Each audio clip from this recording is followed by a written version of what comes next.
오늘은 참 좋은 날입니다. 오늘은 주일입니다. 여러분과 함께 하나님께 예배 드리게 되어서 기쁘고 반갑습니다. 그리고 하나님께 감사와 찬양을 올려드립니다. 여러분, 우리는 누구입니까? 저를 한번 따라해 주시기 바랍니다. 창조주 하나님을 섬기는 신앙인들입니다. 여러분, 우리는 창조주 하나님을 섬기는 신앙인들입니다. 그리고 여러분 또 따라해 주시기 바랍니다. 우리는 구원을 받은 사람들입니다. 세 번째입니다. 우리는 천국에 들어갈 사람들입니다. 아멘. 정말 그렇습니다. 우리는 창조주 하나님을 섬기는 신앙인들이고, 그리고 이미 구원을 받은 사람들입니다. 그리고 천국에 들어가게 된 사람들입니다. 할렐루야. 이와 같은 감격과 은혜를 가지고 오늘 말씀을 전하도록 하겠습니다. 오늘 말씀의 제목은 신앙인의 본이 되는 아브라함이라는 제목입니다. 본문 말씀은 창세기 21장 22절로 24절 말씀입니다. 같이 합독하겠습니다.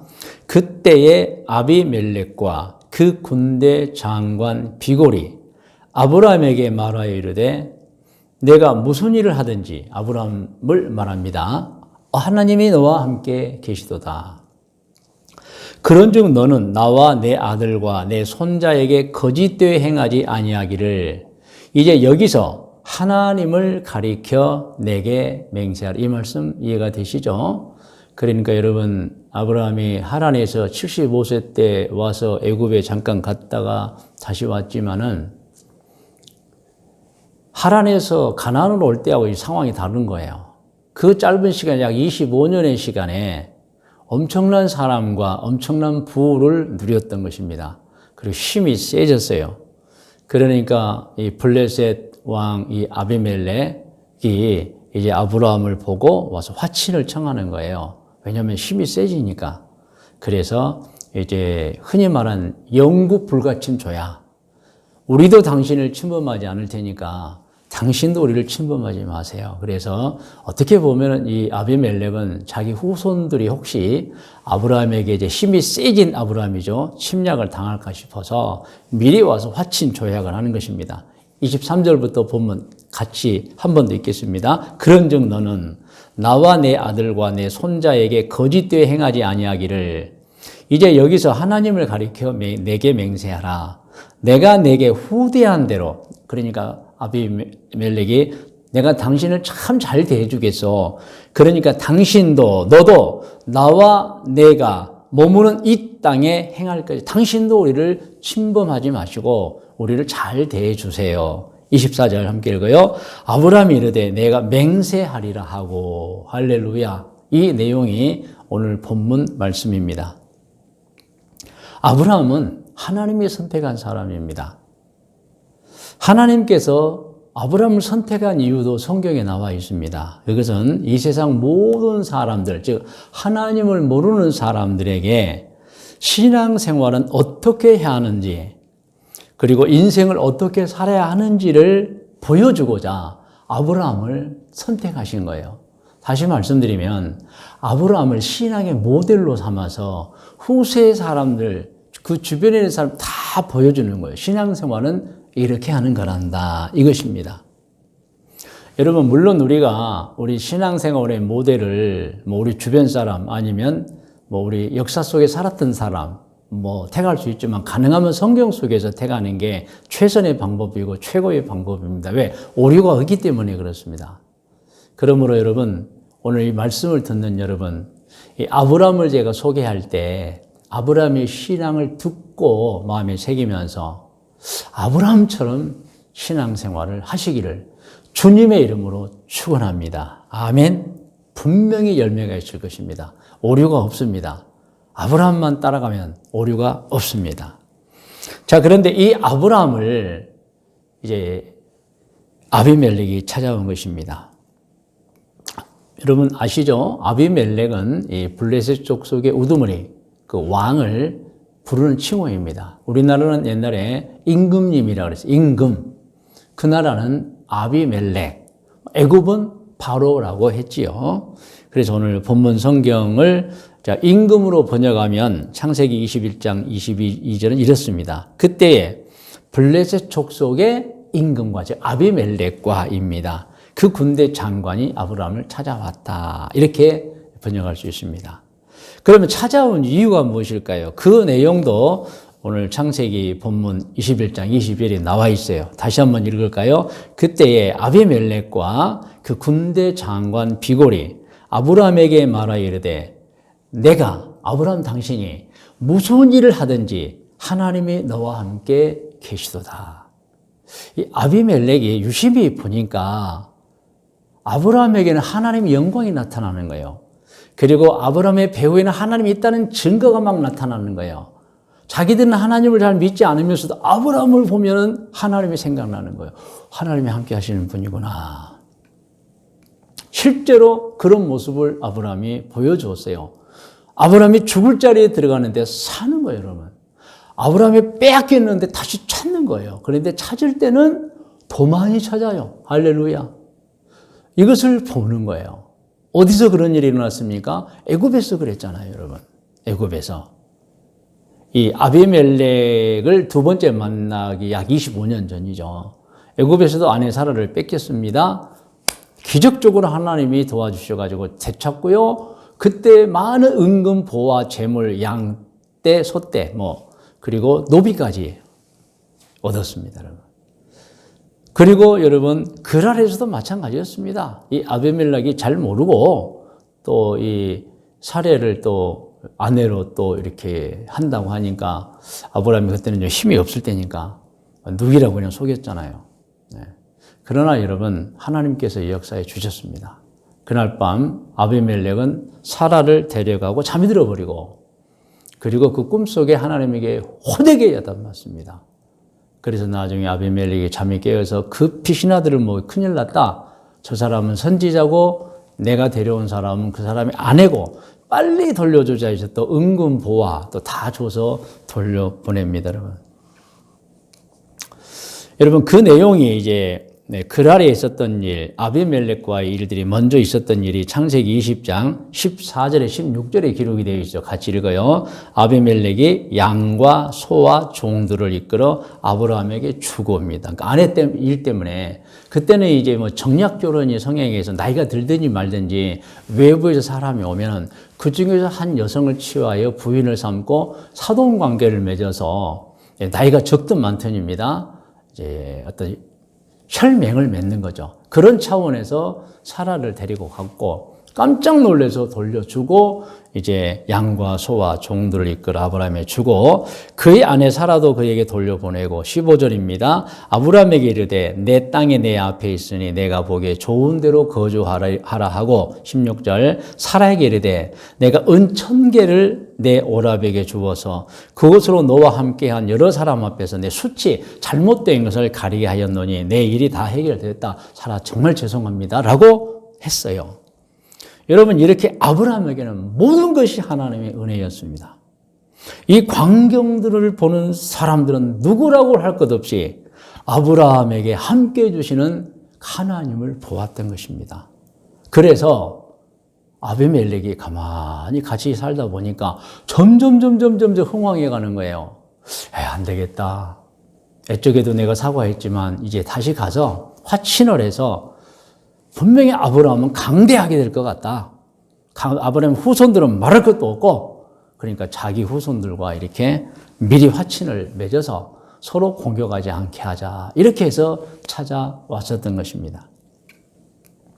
그러면 여러분, 아브라함의 무엇이 하나님의 은총을 받게 하였을까 하는 내용입니다. 여러분, 작은 제목이에요. 성경을 통해 보면 무엇이든지 심는 대로 거두는 법칙이 있어요. 즉 아브라함은 뭐니 해도 하나님의 마음에 들었기 때문에 은총을 받은 겁니다. 무엇이 마음에 들었을까요? 하나님의 지시, 하나님의 뜻을 따르는 순종하는 믿음의 사람이었던 것입니다. 그 대표적 내용이 히브리서 11장 8절에 나와 있습니다. 여러분, 히브리서 11장 8절을 여러분 함께 합독합니다. 믿음으로 아브라함은 부르심을 받았을 때에 순종하여 장래의 유업으로 받을 땅에 나아갈 때 갈 바를 알지 못하고 나아갔으며 그랬어요. 이 내용을 현대어로 번역해 보면은 여러분 화면에 나오면 같이 해요. 믿음으로 아브라함은 하나님이 주시겠다고 약속하신 땅으로 가라는 명령을 받고 그대로 순종하였습니다. 그는 가야 할 곳이 어딘지도 모른 채 떠났던 것입니다. 이게 믿음이에요, 여러분. 이게 순종이에요. 여러분, 여긴 잘 들어야 돼요, 이제. 자신의 머리로 이해가 될 때만이 아니라 이해가 안 될 때에도 하나님이 말씀하시면 따르는 것이 순종입니다, 여러분. 내 머리로 다 이해해야 하나님을 따르게 하다. 그게 아니에요, 여러분. 내 머리로 이해가 되는 경우도 있어요. 그런데 내 머리로 이해가 좀 안 되는 경우도 있어요. 그런데 아브라함은 순종했던 거예요. 우리도 그렇게 해야 됩니다, 여러분. 하나님은 절대 손해를 끼치잖아요. 내 머리로 이해가 안 돼서 그렇지 내 머리로 이해가 안 된다고 잘못된 일은 아니라는 것이죠. 무엇이? 하나님이 지시하는 것이. 할렐루야. 여러분, 아브라함의 순종은 형통할 때가 아니라 고난의 때에도 해당이 됩니다. 형통하니까 해보죠. 고난이니까 아유 해볼 수 없습니다. 그게 아니에요. 하나님의 말씀이라면 내가 형통할 때나 형통하지 않을 때나 믿고 따르는 것이 중요합니다. 그게 순종이고 아브라함은 그렇게 했었어요. 그러니까 여러분, 아브라함의 그 순종의 자세는 자신의 마음의 상태에 어떠하냐 있지 않습니다. 자신의 환경의 상태에 어떠하냐 있지 않습니다. 자신의 마음 상태가 어떻든 자신의 환경이 어떻든 하나님의 지시라면 따랐던 것입니다. 할렐루야. 여러분 잘 들으셔야 돼요. 아브라함의 믿음을 보시고자 하나님께서 아브라함에 내린 명령이 있습니다. 여러분 잘 아는 내용이에요. 창세기 22장 1절로 19절인데 여러분, 하나님께서 아브라함에게 100세 아들을 줍니다. 그런데 그 100세에 난 아들을 또 제물로 바쳐라 해요. 사실 하나님께서는 그 이전도 그 이후에 누구의 자녀도 제물로 바치라 한 적이 없어요. 그런데 아브라함에게는 그렇게 말씀하셨던 거예요. 사실 이해가 되지 않습니다. 그런데 여러분, 아브라함은 순종합니다. 무엇이에요? 내가 이해가 되든 안 되든 하나님이 말씀하시면 순종하리라. 내 자신의 마음 상태가 어떻든 하나님이 말씀하시면, 내 상황이 어떻든 하나님이 말씀하시면 나는 순종하리라. 그래서 정말 아브라함을 제물로 바치려 했어요. 그런데 어떻게 되었죠? 여러분 잘 아시잖아요. 창세기 22장 9절로 12절을 같이 읽어요. 하나님이 그에게 일러주신 곳에 이른지라 아브라함이요, 이 아브라함이 그곳에 제단을 쌓고 나무를 벌려놓고 그의 아들 이삭을 결박하여 제단 나무 위에 놓고 손을 내밀어 칼을 잡고, 이것이 이제 아들을 죽여서 제물로 바치는 거예요. 그 아들을 잡으려 하니 어떻게 됐어요? 손을 내밀어 칼을 잡고 잡으려 할 때 시작. 여호와의 사자가 하늘에서부터 그를 불러 이르시되 아브라함아 아브라함아 하시는지라. 아브라함이 이르되 내가 여기 있나이다 하며 사자가 이르시되, 하나님의 사자죠, 그 아이에게 내 손을 대지 말라. 그에게 아무 일도 하지 말라. 내가 내 아들 내 독자까지도 내게 아끼지 아니하였으니 내가 이제야 내가 하나님을 경외하는 줄을 아노라 그랬어요. 하나님이 아브라함의 믿음을 보고 싶으셨던 거예요, 여러분. 제가 이미 정리해서 말씀드렸죠. 하나님께 대한 순종, 특별히 아브라함입니다. 우리 모두 다 해당되겠죠. 하나님의 말씀이, 지시가 우리 머리로 이해가 되는 경우에도 순종해야 하지만은 우리 머리로 이해가 안 되는 경우에도 순종해야 하는 것입니다. 왜냐하면 우리가 모를 뿐이지 하나님은 그 가운데 엄청난 일을 하시고자 함이기 때문에 그렇습니다. 여러분, 우리는 뭐가 잘 될 때 하나님의 명령을 따르는 것이 아니에요. 물론 그때 따라야죠. 그러나 안 될 때에도 따라야 하는 거예요, 여러분. 그래서 순종의 자세는 어떤 자세냐? 자신의 마음 상태에 있지 않습니다. 자신의 환경 상태에 있지 않습니다. 자신의 믿음의 상태가 어떻든, 자신의 처한 환경이 어떻든 하나님의 지시라면 따르는 것입니다. 할렐루야. 그런데요, 순종하면 반드시 복이 따릅니다. 창세기 22장 13절로 14절을 합독합니다. 아브라함이 눈을 들어 살펴본 중 한 순양이 뒤에 있는데 뿔이 수풀에 걸려 있는지라 아브라함이 가서 그 순양을 가져다가 아들을 대신하여 번제로 드렸더라. 다 준비되어 있는 거예요. 아브라함이 그 땅 이름을 여호와 이리라 하였으므로 오늘날까지 사람들이 이르기를 여호와의 산에서 준비되리라 하더라. 하나님이 다 준비해 주셨어요. 창세기 22장 15절 이하입니다. 여호와의 사자가 하늘에서부터 두 번째 아브라함을 불러 이르시되 여호와께서 이르시기를 내가 나를 가리켜 맹세하노니 하나님이 자신을 가리켜 맹세하노니 내가 아브라함 너가 이같이 행하여 내 아들 독자도 아끼지 아니하였은즉 내가 내게 큰 복을 주고 내 씨가 내 자손이 크게 번성하여 하늘의 별과 같고 바닷가의 모래와 같게 하리니 내 씨가 그 대적의 성문을 차지하리라. 싸움에 이긴다는 거예요. 또 내 씨로 말미암아 천하 만민이 복을 받으리니 이는 내가 아브라함 너가 나의 말을 준행하였음이라 하셨다 하니라. 아멘. 아멘. 아멘입니다. 이게 우리가 아브라함에게서 배워야 할 순종입니다. 지시에 대한 순종, 하나님의 명령에 대한 순종입니다.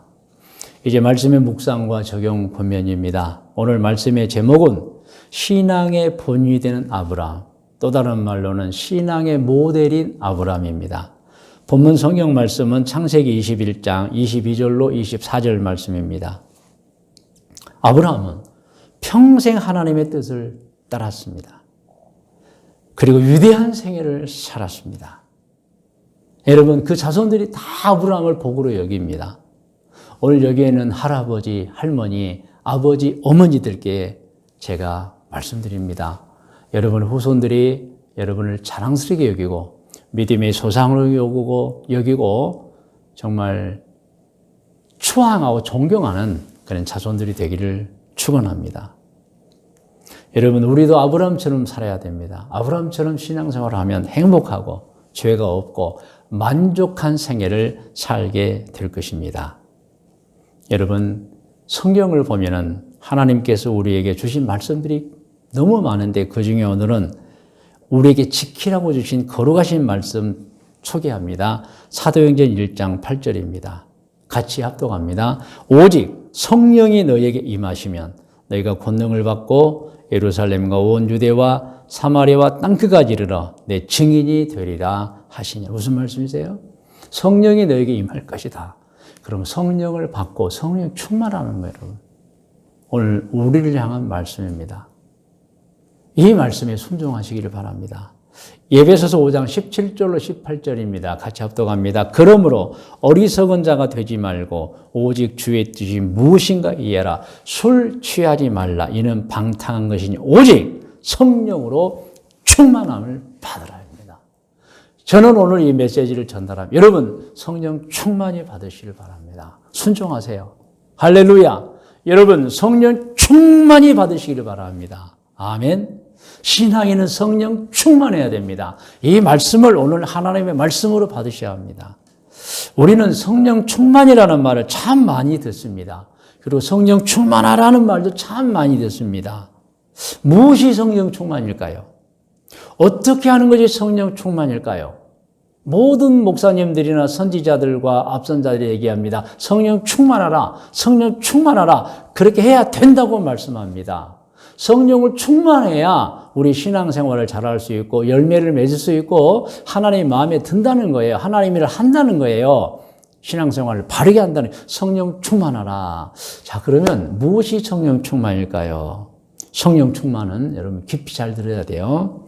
하나님의 세상 만물을 창조하시고 사람을 창조하신 것을 믿는 확신입니다. 이게 성령 충만입니다.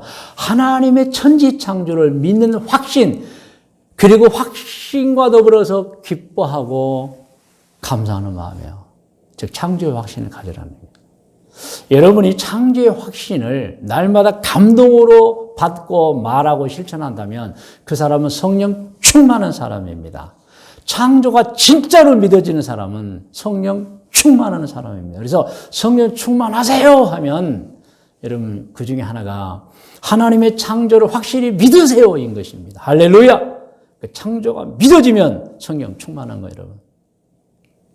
또 성령 충만은 여러분, 하나님께서 아들이신 예수님을 세상에 보내서 우리의 지난 죄를 용서해 주시고 우리를 구원받게 해 주셨습니다. 이것을 믿는 확신입니다. 이것을 믿는 확신입니다, 여러분.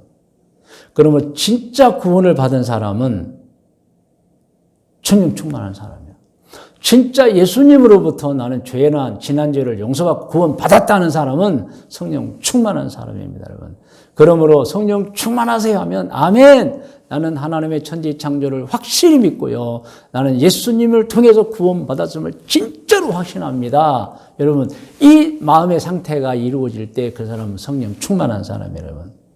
그리고 성령 충만은 하나님께서 보혜사 성령을 우리에게 보내주셨잖아요. 그 보혜사 성령님이 내가 믿을 때에 내게 오신 것을 알고 그 성령님이 오늘 또 나를 인도하시고 보호하신다는 것을 진짜로 믿을 때, 확신 있게 믿을 때 그 사람은 성령 충만한 사람이에요, 여러분. 오늘 여러분 말씀을 여러분, 하나님 말씀 여러분이 지시합니다. 성령 충만하시기 바랍니다. 세 가지를 잘해야 돼요. 하나님께서 천지와 만물, 사람을 창조한 진짜로 확신 있게 믿는 거예요. 하나님께서 예수님을 보내주셔서 우리 지난 죄를 다 용서해 주시고 구원을 받게 해주신 것을 진짜로 믿는 거예요, 여러분. 아멘! 진짜로 믿는 거예요. 하나님께서 보혜사 성령님을 우리에게 보내주셔서 세상 끝날까지 우리를 인도해 주시고 보호해 주신다는 것을 진짜로 믿는 거예요. 구원의 확신입니다. 그리고 인도와 보호의 확신. 자, 창조의 확신, 구원의 확신, 인도와 보호의 확신. 하나님의 천지 창조, 예수님을 통한 구원, 성령님 오셔서 나를 끝까지 인도하고 보호해 준다는 확신을 가질 때에 우리가 그 사람을 성령 충만이라고 말하는 거예요. 무슨 성령 충만이 뭐가 터지고 뭐 이 산이 저 산으로 옮겨지고 그건 성령의 능력이죠. 충만한 사람이 나타난 능력이고 충만은 세 가지가 있어요. 창조의 확신, 구원의 확신, 인도와 보호의 확신입니다. 그러면 여러분 성령 충만히 받으세요라고 물으면 어떻게 됩니까? 아멘하고 받아들이는 거예요. 그러면서 늘 고백해야 됩니다. 여러분 화면에 나오면 저를 따라해 주세요. 나는 하나님께서 천지와 만물, 사람을 창조해 주신 것을 믿습니다. 이거예요. 나는 예수님을 통해 지난 죄를 용서받고 구원을 받았음을 믿습니다요.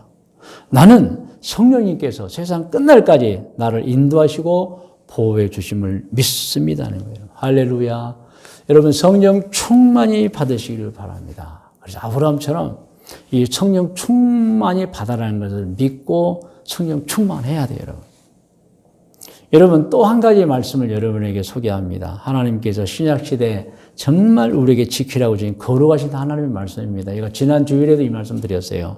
마태복음 11장 28절로 30절 말씀입니다. 함께 읽어요. 수고하고 무거운 짐진 자들아 다 내게로 오라. 내가 너희를 쉬게 하리라. 여러분 수고하고 무거운 짐진 자들이 너무너무 많습니다.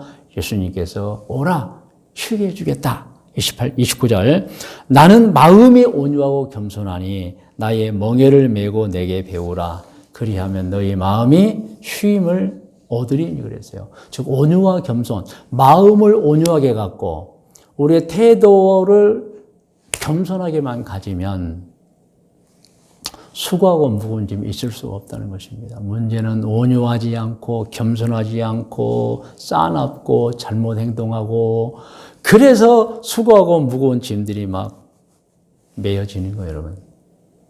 그래서 여러분 우리 신앙인들은 성령 충만해야 되고 온유와 겸손해야 됩니다. 우리 신앙인들은 성령 충만해야 되고 온유와 겸손해야 됩니다. 할렐루야. 여러분 오늘 권면을 드립니다. 꼭 기억하십시오. 성령 충만하십시오. 매일 성령 충만하십시오. 그리고 매일 여러분 성품을 온유하게 갖고 겸손하게 가지시기를 바랍니다. 반드시 인생이 성공할 것입니다. 구원받아 천국에 갈 것입니다. 풍성한 열매가 맺혀질 것입니다. 복 받을 것입니다. 좋은 일들이 일어날 것입니다. 할렐루야. 여러분 다 머리를 쉬기 바랍니다.